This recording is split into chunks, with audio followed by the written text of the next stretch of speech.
flexible work arrangements should not be a decision, like a judgment, right? Right. Or it's stamped already. I think it should be more of a discussion. Both employer and employee needs to engage in conversation to explain like why certain things are done.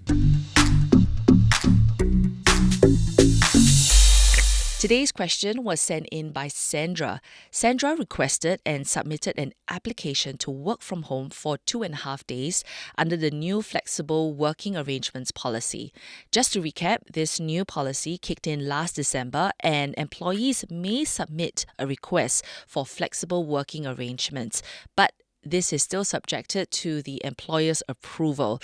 Now, Sandra is asking for this because she says her husband will undergo cataract surgery soon and she needs to be home during the day to care for him while fulfilling her work duties.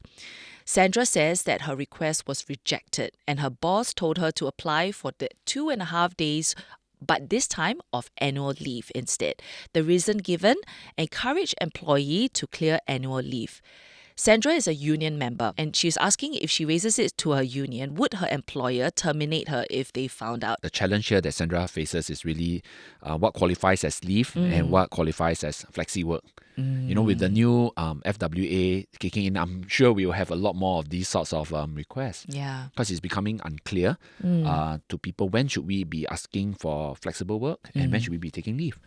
So I think for me, the difference here is really, from an employee perspective, the difference here is three things. One is our attention to our work. Are we able to dedicate and devote our attention fully to our work? And also the second thing is our availability to respond to contingencies, to requests on the job. And the third thing, of course, is the capacity to complete the work that we said we would do. So I think when we think about flexible work arrangements, we have to take these three things in mind so that we know whether are we still able to perform, to cope, to pay attention to our work while we are away, let's say in Sandra's case, away from the workplace. Yeah, so the three factors, again, just to recap: attention to work, availability to respond, and capacity to complete. So these three factors need to be taken into account. When you are working from home, you're still at work, right? So you definitely need to be within reach from your team, from your bosses. You need to be able to pay attention to your work, and you need to generate output. Yeah, right? true. So in her case, I'm just wondering why the company would recommend for her to take annual leave.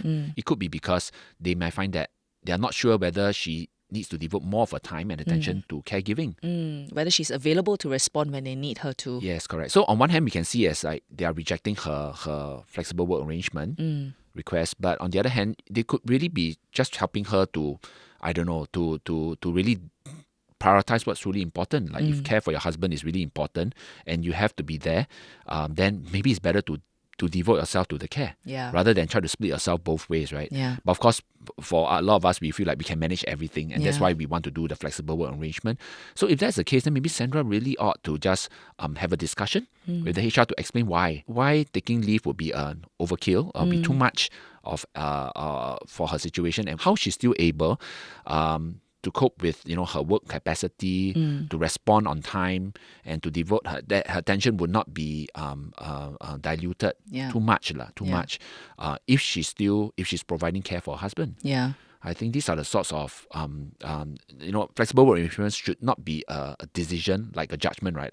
Or it's stamped already. I think it should be more of a discussion. Both employer and employee needs to engage in conversation to explain why certain things are done. On that point, if the flexible working arrangement is rejected, Sandra could perhaps also still have a conversation with her superior and to say, you know what, could I maybe take some time off? Let's say my husband has to go for a follow-up checkup. Can I take some time off on this day, and then I'll come back and claim that time, at work again. So I'll come back and then, work another 2 hours or 3 hours.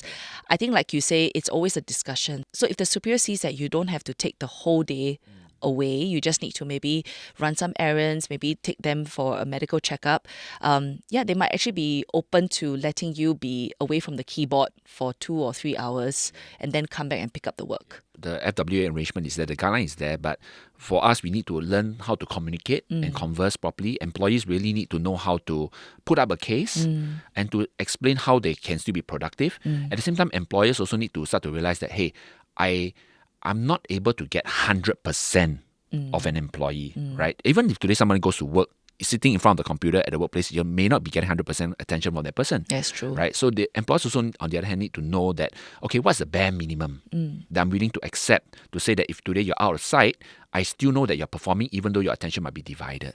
Yeah. So this is something that I think we will need to figure it out along the way, right? Yeah. There's going to be a lot of teething issues, I think, surrounding the new flexible working arrangement guidelines. And we're working on a longer podcast so that we can discuss this in greater detail. But Sandra, thank you for your question, and we really hope that your husband will recover very, very soon.